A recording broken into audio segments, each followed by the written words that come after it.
오늘 여러분이 말씀을 통해서 여러분의 근본을 찾는 여러분이 되기를 예수 이름으로 축원합니다. 왜냐? 사람들은 내 근본을 잊어버렸기 때문에 사람이 방황을 하는 겁니다. 내가 근본을 회복을 하고 근본을 찾고 삶을 살게 되면 절대 방황하지 않습니다. 왜냐하면 똑같이 출발을 해도 어떤 사람은 헤매는 사람이 있습니다. 그런데 어떤 사람은 헤매지 않는 사람이 있습니다. 그러면 헤맨 사람은 누굴까요? 똑같이 출발을 했는데 길을 잃어버린 사람입니다. 그러면 이 사람은 뭐를 찾지 않는 이상은 계속 헤맬 수밖에 없습니까? 길을 찾지 않는 이상은 계속 헤맬 수밖에 없습니다. 헤매는 가운데서 어떻게 하면 안 헤맬까? 어떻게 하면 안 헤맬까? 내가 이런 것이 있으면 헤매지 않을까? 저런 것이 있으면 헤매지 않을까? 이것이 따르면 헤매지 않을까? 아닙니다. 헤맵니다.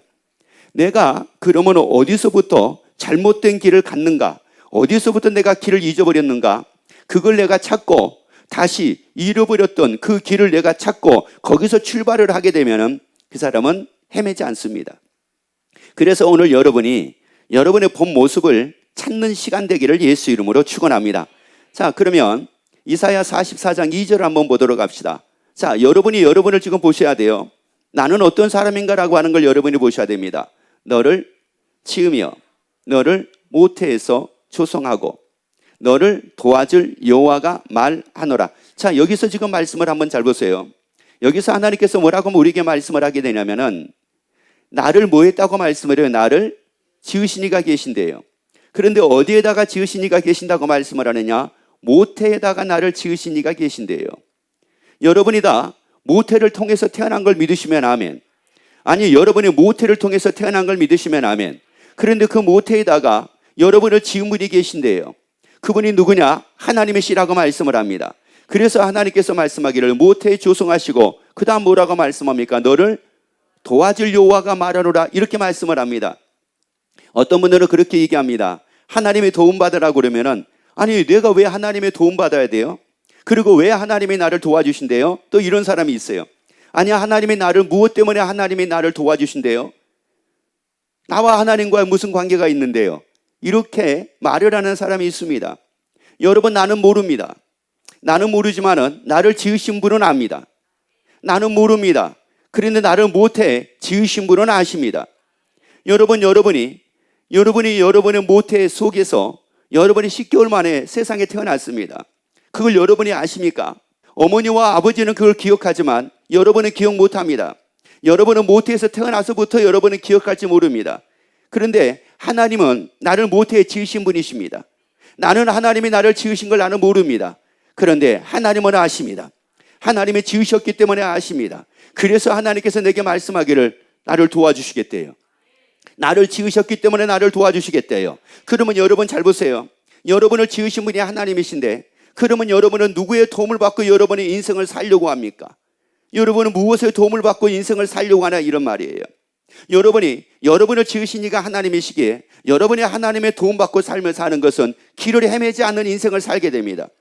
길에서 벗어나지 않는 삶을 살게 됩니다. 그런데 나를 도와주실 이가 누구냐? 하나님입니다. 따라합시다. 나를 모태 지으신 이도 하나님이시요 나를 도와주실 이도 하나님이시다. 자, 그러면 하나님께 도움을 받으려면 하나님과 함께 해야 되잖아요. 하나님께 도움 받으려면 하나님과 함께 해야 되는데 그러면 어떻게 하나님과 함께 하면서 하나님의 도움을 받을 수가 있느냐는 말씀입니다. 요한복음 8장 29절 말씀을 같이 우리 읽도록 합니다. 나를 보내신 이가 나와, 자, 여기서 말씀 보게 되면은 나를 보내신 이가 나와 함께 하신대요. 하나님이 나와 함께 하신대. 이제 그러면 되는 겁니다. 하나님이 나와 함께 하시니까 내가 하나님의 도움을 받고 내가 하나님이 나와 함께 하시니까 내가 곁길로 빠지지 않습니다. 그리고 헤매지 않습니다. 그리고 방황하지 않습니다. 그리고 두려워하지 않습니다. 그리고 걱정하지 않습니다. 그리고 염려하지 않습니다. 자, 나를 보내시니까 나와 함께 하시는데 왜 함께 하셨다고 말씀을 하는가 같이 보도록 합시다. 내가 항상 그의 기뻐하는 일을 행함으로. 자, 항상 하나님이 기뻐하는 일을 행함으로 그 다음에요. 하나님이 나를 혼자 두지 아니하고 하나님이 함께 해주셨대요. 여러분, 이게 하나님의 기뻐하는 일을 행하라, 하나님의 기뻐하는 일을 행하라. 그러면 사람들은 이렇게 생각을 합니다. 아니, 왜 하나님의 기뻐하는 일을 행해야 돼요? 내가 왜 하나님의 기뻐하는 일을 행해야 돼요? 이렇게 반문하기도 합니다. 그런데 이게 반문할 수 있는 건가? 아니면 반문할 반문에 꺼리도 되지 않는 건가? 한번 여러분에게 말씀 한번 드려볼게요. 우리나라 최고의 기업이 있습니다. 그 기업을 이끌어가는 회장님이 계십니다. 자, 그런데 이 회장님이 그 자녀에게 이 자녀를 유능한 기업인으로 키우고 싶은 거예요. 유능한 기업인으로 키우고 싶습니다. 그런데 그 아버지는 이미 성공한 사람입니다. 이미 성공을 했어요. 그래서 우리나라의 최고의 기업의 총수가 됐습니다. 최고의 기업의 총수가 된 이분이 자기 자녀를 최고의 경영자로 키우고 싶은 거예요. 그런데 이 아들은 언제나 지가 기뻐하는 일만 합니다. 언제나 지가 원하는 일만 합니다. 누가 기뻐하는 일을 하지 않고, 아버지가 기뻐하는 일을 하지 않고, 아버지가 기뻐하는 일을 한다라고 하는 것은 얘는 최고의 뭐가 되는 길을 지금 걷고 있는 겁니까? 경영자가 되는 길을 걷고 있는 겁니다. 그런데 자기가 기뻐하는 일을 합니다. 도대체가 이 사람이 최고의 경영자가 될 수 있을까요? 없을까요? 없습니다. 그러면서 시간이 지나면 지날수록 이 사람은 더 인생의 패배라고 하는 것을, 자기는 패배자라고 하는 것을 나이 들면 더 크게 느낄 겁니다. 왜요? 자기가 자기 하고 싶은 대로 자기가 기뻐하는 일만 하고 젊은 시절을 다 보냈다는 말이에요. 30대, 40대, 50대를 다 보냈다는 말이에요. 왜? 아버지가 돈이 있으니까 보냈습니다. 그런데 50대가 지나고 나니까 모든 경영권에서 다 어떻게 된 거예요? 밀려나잖아요. 그 아버지는 최고의 경영자로 세우려고 했는데 얘는 그러지를 않았어요. 자기가 원하는 대로 삶을 살다 보니까 아버지를 기뻐하는 자녀들은 치고 올라가는데, 왜? 아버지를 기뻐했기 때문에 올라간 게 아닙니다. 아버지가 기뻐하는 대로, 한마디로 이 자녀들은 자기들이 살아가다 보니까 최고의 경영자의 반열에 들어서게 되더라, 이런 말이에요. 그러니까 이 사람들은 나이가 먹으면 먹을수록 더 안정이 되고 더 보람을 느낍니다. 그런데 자기 멋대로 산 사람은 나이가 들면 들수록 점점 불안해지기 시작을 합니다. 인생이 불안해지기 시작을 하고 인생의 패배의식을 느끼기 시작을 합니다. 여러분이 하나님의 기뻐하는 일을 행하기를 예수 이름으로 축원합니다. 여러분이 기뻐하는 일을 행하는 것이 아니라 하나님이 기뻐하는 일을 행하기를 예수 이름으로 축원합니다. 왜냐? 하나님은 이미 우리에게 주신 게 있었어요. 하나님의 기뻐하는 일을 행하게 되면은 우리에게 어떤 일들이 우리에게 따른다고 말씀을 하고 있느냐? 요한복음 8장 32절을 읽고 보도록 합시다. 왜 하나님의 기뻐하는 일을 행해야 되느냐? 진리를 알지니 진리가 너희를 어떻게 한다고요? 자, 진리가 우리를 어떻게 한다고요? 자유케 한대요. 그러면 우리가 어떻게 돼야 되겠습니까? 자유하게 돼야 되잖아요. 그런데 여기서 자유라고 하는 이 말씀이 무슨 말씀이냐? 족쇄가 풀리다, 이런 뜻입니다. 그러니까 우리가 은연중에 우리가 살아오면서 뭐에 매어진 삶을 살게 됐느냐면은 족쇄에 매어진 삶을 살게 된 겁니다. 그러다 보니까 계속 방황하는 겁니다. 계속 괴로워하는 겁니다. 왜 안 되지? 안 될 수밖에 없습니다. 뭐가 풀려져야 되는데, 족쇄가 풀려져야지, 내가 나갈 수가 있는데 족쇄가 딱 채워져 있으니까 나갈 수가 없는 겁니다. 그러니까 사람들은 왜 안 되지? 이래도 안 되고, 왜 노력해도 안 되지? 왜 힘써도 안 되지? 왜 애를 써도 안 되지? 이런 얘기들을 참 많이 합니다. 왜 이 정도 하게 되면 내 몸의 변화가 따라야 되는 거 아닌가? 이 정도 되게 되면 환경의 변화가 따라야 되는 거 아닌가? 이 정도 하게 되면 삶의 변화가 따라야 되는 거 아닌가? 그런데 변화가 따르지 않습니다. 왜? 뭐가 채워져 있으니까요. 족쇄가 채워져 있기 때문에 날 수가 없습니다. 뛸 수가 없습니다. 그래서 예수님이, 그 하나님이 나와 항상 함께 하시면서 뭐를 풀어주시겠다는 거예요? 족쇄를 풀어주시겠다는 겁니다. 여러분, 족쇄를 푸실 분은 하나님밖에 없습니다. 내 족쇄를 풀어주실 분은 하나님밖에 없습니다. 그래서 우리가 자유를 누릴 수가 있습니다. 그래서 우리가 평안을 누릴 수가 있습니다. 그래서 우리가 기쁨을 누릴 수가 있습니다. 그러면 왜 하나님이 우리를 족쇄를 풀어주셔가지고 자유케 하시려고 하시느냐? 창세기 1장 27절 말씀을 같이 읽습니다. 하나님이 자기 형상, 곧 하나님의 형상대로 사람을 창조하시되 남자와 여자를 창조하시고 하나님의 그들에게 복을 주시며, 자, 그들에게 뭐를 주시며, 잘 보셔야 됩니다. 그들에게 뭐를 주시며 복을 주시며 그들에게 이르시되 생육하고 번성하며 땅에 충만 뭐요? 자, 충만 뭐 하라고요? 하라는 거예요. 땅을 정복하라는 겁니다. 바다의 고기와 공중의 새와 땅에 움직이는 모든 생물을 뭐 하라는 거예요? 다스리라는 겁니다. 여러분, 우리 보고 하래요. 번성하래요. 우리가 충만하래요. 왜 그렇게 말씀하는 거예요? 우리에게 뭐를 주신 겁니까? 복을 주셨잖아요. 그런데 이게 잘 안 되는 겁니다. 이게 충만하고 싶은데 이게 안 되는 거예요. 번성을 하고 싶은데 이게 안 되는 겁니다. 왜요? 뭐가 채워져 있으니까. 족쇄가 채워져 있으니까 이게 안 되는 겁니다. 여러분, 족쇄가 풀려져야지만이 우리가 마음껏 충만할 수 있고 마음껏 번성할 수 있습니다. 마음껏 다스릴 수 있습니다. 이게 족쇄가 풀려져야 된단 말이에요. 그러면 족쇄가 풀려지는 길이 이게 뭐예요? 누구를 기쁘게 하는 길입니까? 하나님을 기쁘게 하는 길입니다. 하나님을 기쁘게 하게 되면 족쇄가 풀려지게 되고, 그리고 충만하게 되고, 그리고 번성하게 되고, 그리고 정복하게 되고, 그리고 다스리게 되니 여러분이 다 이런 삶을 살게 되기를 예수 이름으로 축원합니다. 그래서 창세기 12장 1절 2절 말씀을 보면은 아브람이라는 사람에 대해서 말씀이 나옵니다. 아브람은 이런 삶은 자기가 꿈도 꿀 수 없는 사람이었습니다. 다시 말씀드리자면은 어느 성 이상을 나갈 수 없는 사람이었습니다. 자기의 한계를 뛰어넘을 수 있는 사람이 아니었습니다. 70년 동안을 그렇게 살았습니다. 자, 그런데 여호와께서 말씀합니다. 읽습니다. 여호와께서 아브람에게 이르시되 너는 너의 본토 친척 아비집을 떠나 내가 내게 지시할 땅으로 가라. 하나님이 말씀하기를 내가 내게 지시할 땅으로 가라고 말씀을 합니다. 그런데 이 말씀 보면은 뭐 가라고 하면 갈 수 있지라고 이렇게 쉽게 생각할 수 있는데, 이게 결코 그 당시를 보게 되면은 쉽게 생각할 수 있는 길이 아닙니다. 왜냐하면 지금이야 질서라고 하는 게 어느 정도로 이게 잘 갖춰져 있잖아요. 뭐 우리나라든 뭐 어느 나라든 그러다 보니까 뭐 외국 여행도 많이 하게 되는데, 이 당시는 본토 친척 아비집을 떠난다라고 하는 게 이게 얼마나 위험한 일인지 모릅니다. 왜냐, 그 당시는 힘의 논리가 지배하는 세상이었기 때문에 힘만 있으면, 얼마든지 힘만 있으면은 사람들도 막 데려가 가지고 종으로 만들기도 하고, 그리고 막 뺏어오기도 하고, 힘 있으면 뺏어오는 거고 힘이 없으면 뺏기는 바로 그런 시대였습니다. 그런데 세상에 하나님이 아브람 보고 말씀하기를 너는 너의 본토 친척 아비집을 떠나라는 거예요. 그리고 내가 내게 지시할 땅으로 가라는 겁니다. 야, 이때 아브람이 도대체가 어떤 생각이 들었을까? 만약에 오늘날 하나님이 우리에게 그렇게 말씀을 하신다면 우리는 어떤 생각을 할까? 우리는 어떤 마음일까?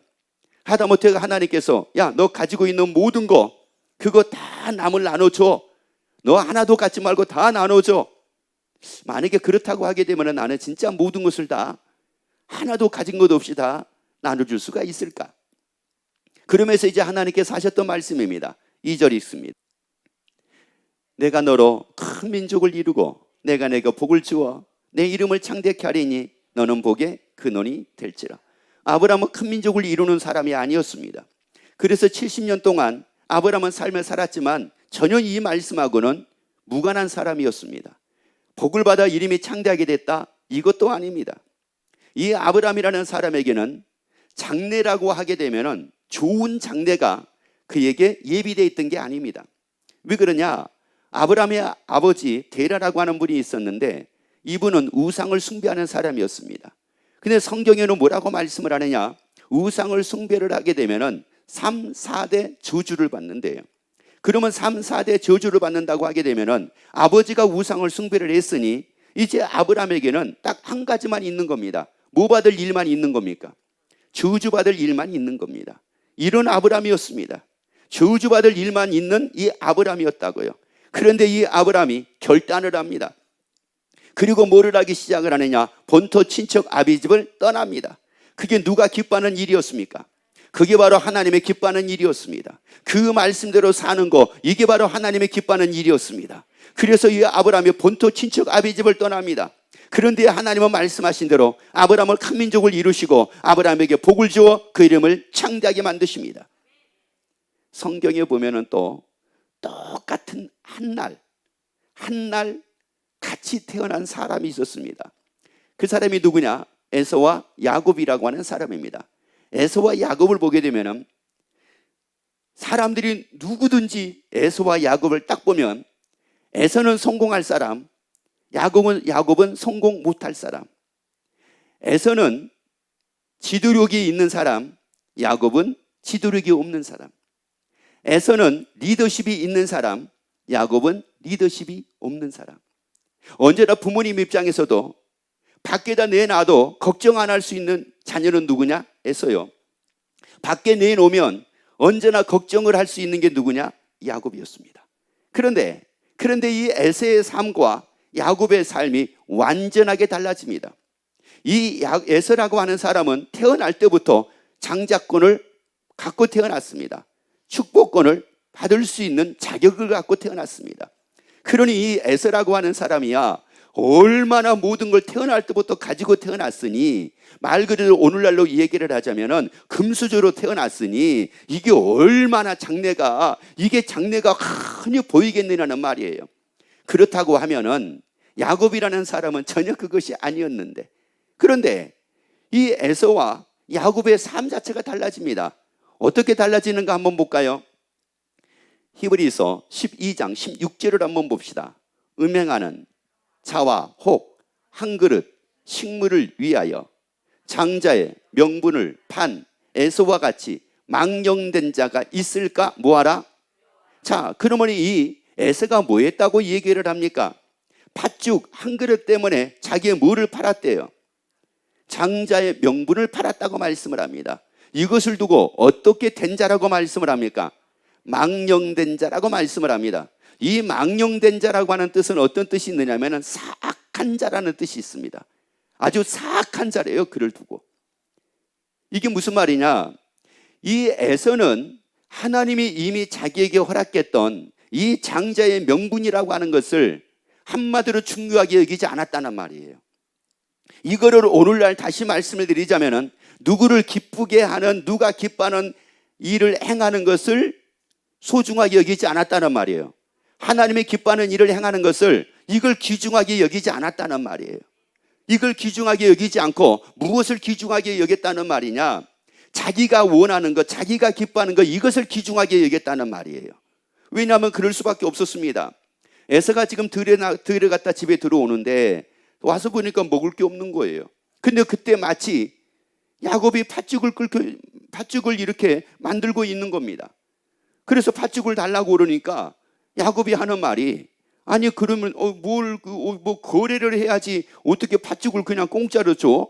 아니 그러니까 세상에 배고픈 김에 나 뭐 줄게? 장자권 줄게. 너한테 넘겨줄게. 이렇게 돼버린 거예요. 여러분, 우리의 이 신앙이라고 하는 것은 먹고 입고 마시고 사는 것 때문에 그렇게 싸구려 취급할 대상이 아니라고 하는 말씀이에요. 여러분, 우리가 하나님의 기뻐하는 일을 행하는 데 있어서 이걸 그렇게 경일이 여길 만한, 이게 무가치한 그런 것이 아니라고 하는 말이에요. 여러분이 인생이 아무리 피곤해도 여러분이 하나님의 기뻐하는 일을 행하기를 예수 이름으로 축원합니다. 그리고 나서 이 에서라는 사람이 나도 한번 잘 살아봤으면 좋겠다. 나도 한번 잘 살아봤으면 좋겠다. 나도 한번 복을 받았으면 좋겠다. 에서가 얼마나 그랬는지 모릅니다. 그래서 17절 말씀을 같이 봅니다. 너희 아는 바와 같이 저가 누구냐면 에서입니다. 에서가 그 후에 축복을 기업으로 받으려고 눈물을 흘리며 구하되 버림바가 되어 회개할 기회를 얻지 못하였느니라. 그런데 이 야곱이라고 하는 사람은 결국은 이 장자권 그리고 축복권, 이것 때문에 결국은 에서가 이 야곱을 죽이려고 합니다. 그래서 부모님이 이 야곱을 산춤집 라반의 집으로 피신을 시킵니다. 그런데 그 산춤집에서 참 이것도 야곱이 또 얼마나 이게 담대하지 못한지, 삼촌이 오늘날로 얘기하면은 품삯 줄게. 그러다가 또 안 줍니다. 아유 줄게, 열심히 해. 또 그러고 또 안 줘. 아이 준다니까. 그리고 또 안 줍니다. 삼촌, 준다놓고 왜 안 줘? 줄게. 그리고 또 안 줍니다. 이렇게 하기를 한두 번이 기쁨만이 아니었습니다. 그렇다고 하게 되면은 야곱 입장에서는 내가 더 이상 이제 삼촌 집에 있어가지고 안 되겠다. 내가 다른 데로 가야 되겠다. 얼마든지 옮길 수 있잖아요. 얼마든지 떠날 수 있잖아요. 그런데 야곱은 그렇지를 않습니다. 그렇지를 않았다는 이 말이 무슨 말이냐? 창세기 31장 13절 한번 보세요. 나는 베델 하나님이라. 내가 거기서 뭐요? 기둥에 기름을 붓고 거기서 내게 서원하였으니 지금 일어나 이곳을 뭐하라? 떠나서 그 다음에요 내 출생지로 뭐하라? 돌아가라. 그러니까 철저하게 이 야곱은 자기가 떠나고 싶을 때 떠난 것도 아니었고 자기가 돌아가고 싶을 때 돌아가는 것도 아니었습니다. 누구와 말씀하시면? 하나님께서 말씀하시면. 그 하나님이 기뻐하는 게 뭐예요? 돌아갈 때 돌아가라고 할 때 돌아가는 것, 이게 하나님이 기뻐하는 일입니다. 떠나라고 할 때 떠나는 것, 이게 하나님이 기뻐할 일입니다. 야곱은 바로 그랬습니다. 그러니 야곱이 하나님이 기뻐하는 일을 하니 하나님이 야곱에게 물을 다 풀어주시고 족쇄를 풀어주시고, 그래서 이 야곱이 뭐가 되느냐? 거부가 됩니다. 그래서 이 야곱이 뭐가 되느냐? 이스라엘이 됩니다. 이긴 자가 됩니다. 이게 바로 뭐예요? 하나님을 기쁘게 한 결과였다는 말씀이에요. 그러면 왜 하나님이 기뻐하는 일을 행하면, 왜 하나님이 이렇게 복을 주시고 이렇게 역사하시고 창대케 하시고 왜 족쇄를 풀어주셔가지고 마음껏 생육하고 번성하고 충만하고 정복할 수 있도록 만들어주신다고 말씀을 하고 있느냐? 이유가 있습니다. 이렇게 하시는 이유가 있습니다. 또 성경에서 이렇게 하셨던 이유가 있습니다. 요한복음 20장 30절 31절 말씀을 같이 읽습니다. 예수께서 제자들 앞에서 이 책에 기록되지 아니한 다른 표적도 많이 행하셨으나 오직 이것을 기록함은 너희로 예수께서 하나님의 아들 그리스도이심을 믿게 하려 함이니라. 자 보세요. 많은 표적을 행하신 이유가 무엇 때문이었대요? 예수를 뭐하게 하기 위해서요? 믿게 하기 위함이래요. 예수를 믿게 하기 위함이래요. 예수를 왜 믿게 하기 위함입니까? 예수를 믿으면 뭘 얻습니까? 구원을 얻습니다.